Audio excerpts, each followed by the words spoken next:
wabarakatuh. Waalaikumsalam warahmatullahi wabarakatuh. Shalom, Om Swastiastu, Namo Buddhaya, salam kebajikan untuk kita semua. Pertama, marilah kita panjatkan puji dan syukur atas kehadiran Allah Subhanahu Wa Taala karena berkat ridho serta karunia saya bisa berkumpul pada presentasi antar ilmu sosiologi pada siang hari ini. Salam serta salam kita junjungkan kepada Baginda Nabi besar Muhammad SAW serta para keluarga, sahabat dan pengikutnya hingga akhir zaman. Yang terhormat dosen pengampu pengantar ilmu sosiologi Ibu Leti Carmila MIKOM dan beserta teman-teman yang sudah hadir pada siang hari ini yang sudah bersedia untuk hadir. Baik, jadi kami adalah dari kelompok 6 ingin mempresentasikan hasil diskusi kami yaitu individu dan juga lembaga. Nah, kami juga mempunyai anggota dari saya sebagai moderator Muhammad Marcos Setiawan dan Saya Rukia Keterusaha. Dan saya Fira Hikmah. Baik, itulah anggota kami. Baik, kita langsung ke latar belakang saja. Dalam masyarakat, individu dan lembaga sosial saling mempengaruhi. Individu berinteraksi dengan lembaga-lembaga seperti keluarga, pendidikan, agama, dan ekonomi yang membentuk perilaku dan nilai mereka. Lembaga sosial berfungsi untuk menciptakan keteraturan, menyampaikan norma, serta membantu individu memahami peran sosialnya. Namun, perkembangan zaman dan perubahan sosial membuat hubungan ini semakin kompleks. Seperti globalisasi dan teknologi sering menimbulkan ketegangan antara kebutuhan individu dan tuntutan lembaga, seperti nilai antara kepentingan pribadi dan aturan di dunia kerja dan pendidikan. Memahami hubungan ini penting dalam sosiologi untuk melihat bagaimana lembaga mempengaruhi individu dan bagaimana individu berkontribusi pada perubahan sosial. Baik, mungkin next. Kami langsung ke materi pengertian individu yang akan dijelaskan oleh Mas Said. Pada Mas Said, silakan. Baik, terima kasih pada Mas Ral. Di sini tentang pengertian individu. Jadi individu sendiri itu berasal dari bahasa Latin individuarium yang berarti satuan kecil yang tidak dapat diurus. Nah, dalam konteks sosiologi, individu sendiri merupakan manusia yang hidup sendiri tanpa bergantung pada orang lain dan memiliki ciri unik dalam sikap, sifat, tingkah laku serta kepribadian. Baik, itulah individu yang sudah dijelaskan sama Mas Ayu. Dan selanjutnya adalah kita akan menjelaskan individu menurut para ahli. Oke, baik. Individu menurut para ahli. Yang pertama itu menurut Martin Luther. Di sini dia memandang individu sebagai makhluk ciptaan Tuhan yang dilengkapi dengan berbagai aspek penting dalam dirinya, mulai dari raga, rasa, rasio, dan rukun. Nah, jadi raga sendiri itu merupakan bentuk jasmani manusia yang membedakan dari individu lain. Lalu ada rasa yang merupakan kemampuan perasaan manusia untuk memahami objek di alam dan merasakan keindahan. Rasio sendiri merupakan akal yang memungkinkan manusia mengembangkan diri, memproses informasi, dan mengatasi kebutuhan diri. Dan yang terakhir ada rukun yang merupakan kemampuan untuk bersosialisasi dan hidup damai berdampingan dengan orang lain, menciptakan keharmonisan dalam masyarakat. Lalu ada individu menurut yang menyatakan bahwa setiap individu memiliki potensi unik sejak lahir dan ditakdirkan untuk menjadi dirinya sendiri. Lalu di sini dia juga menyatakan tidak ada dua individu yang identik di dunia ini. Bahkan anak kembar sekalipun yang memiliki kehidupan fisik tetap memiliki perbedaan sifat, sikap, dan kepribadian. Mungkin segitu saja. Kepada moderator saya kembalikan. Baik, terima kasih Mas Ayu sudah menjelaskan. Jadi di individu menurut para ahli kami mengutip dari ilmuwan yaitu Martin Luther dan juga M.J. Lanchfeld.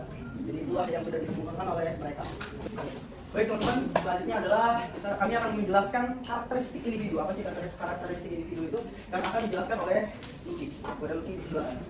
Baik, terima kasih atas kesempatannya Mas Ral. Jadi di sini ada 5 karakteristik individu. Yang pertama ada openness to experience, yaitu keterbukaan pada pengalaman baru atau perubahan, menunjukkan ketersediaan individu untuk mencoba hal baru dan fleksibel terhadap ide baru. Yang kedua ada conscientiousness, karakter yang hati-hati dan teliti, cenderung penuh pertimbangan dalam mengambil tindakan serta bertanggung jawab dan terorganisir. Yang ketiga ada extraversion, individu dengan karakter ini cenderung terbuka, nyaman berinteraksi dengan orang lain dan mudah bersosialisasi tanpa merasa terganggu. Yang keempat ada agreeableness, sifat kooperatif dan cenderung menghindari konflik, membuat individu ini mudah bekerja sama dan memiliki kepedulian pada hubungan baik dengan orang lain. Yang kelima ada neuroticism, kecenderungan untuk mudah merasa stres atau juga kemampuan untuk menahan tekanan dan mengatasi situasi emosional yang sulit. Baik, selanjutnya jadi kami akan menjelaskan aspek individu itu apa sih. Jadi akan dijelaskan lagi oleh Luki. Ya, selanjutnya ada aspek individu. Jadi yang pertama ada inteligensi. Inteligensi merupakan kemampuan mental untuk bertindak secara terarah dan berpikir rasional. Ini melibatkan kemampuan individu untuk memahami, menganalisis, dan menghadapi tantangan dalam lingkungan sekitarnya secara efektif. Lalu yang kedua ada bakat. Bakat adalah potensi bawaan yang dimiliki individu dan perlu dikembangkan atau dilatih. Contohnya termasuk kemampuan dalam berbahasa, bermusik, melukis, dan keterampilan lainnya yang menunjukkan keunggulan tertentu dalam diri seseorang. Lalu yang ketiga ada minat. Minat adalah motivasi yang mendorong individu untuk belajar dan menunjukkan kinerja yang tinggi dalam bidang tertentu. Minat bersifat autosentris karena dapat bervariasi tergantung pada kebutuhan dan apa yang dianggap menguntungkan oleh masing-masing individu. Lalu yang keempat ada kepribadian. Kepribadian mencakup pola khas dalam berpikir, merasakan, dan bertindak yang membedakan satu individu dari yang lain. Suatu perilaku ini mencerminkan cara individu bereaksi terhadap berbagai situasi dan pengalaman hidup, menjadikannya unik. Yang kelima ada motivasi. Motivasi didefinisikan sebagai dorongan dari dalam diri individu yang mendorongnya untuk bertindak dengan cara tertentu untuk memenuhi keinginan dan kebutuhan. Ini mencakup berbagai faktor yang menggerakkan individu untuk mencapai tujuan tertentu dalam hidup. Lalu yang keenam ada edukasi. Edukasi adalah proses penambahan pengetahuan dan keterampilan yang dilakukan dengan cara mempelajari informasi baru. Ini merupakan upaya untuk mempengaruhi individu, kelompok, dan masyarakat dalam meningkatkan perilaku hidup sehat dan produktif. Baik, terima kasih penjelasannya Luki. Baik, kita langsung next ke lembaga. Kami akan menjelaskan tentang pengertian lembaga apa sih itu lembaga, teman-teman, yang akan dijelaskan oleh Fira. Kepada Fira. Baik, jadi pengertian lembaga itu adalah suatu sistem norma atau aturan yang mengatur perilaku dan interaksi anggota suatu masyarakat. Lembaga ini bertujuan untuk menciptakan keteraturan, stabilitas, dan mencapai tujuan bersama dalam kehidupan bermasyarakat. Itu saja untuk pengertian lembaga, teman-teman. Jadi kita langsung next yang akan dijelaskan oleh Fira juga. Jadi cara mempelajari lembaga sosial itu ada 3 ya. Satu adalah analisis historis, yang kedua analisis komparatif, dan yang ketiga itu analisis fungsional. Jadi saya ulangi ya, mungkin teman-teman di sini juga cara mempelajarinya itu adalah historis ya, dari sejarah. Nah, komparatif itu dari membandingkan sistem pendidikan gitu. Nah, kalau fungsional itu kita lihat dari bagaimana dari lembaga itu sendiri, teman-teman. Baik, selanjutnya terima kasih atas Fira sudah menjelaskan. Oke, silakan, mungkin yang ingin bertanya silakan, kami kasih 3 kesempatan. Dan jika ingin bertanya silakan tunjuk tangan. Nanti kami akan menghitung terlebih dahulu sampai hitungan ketiga.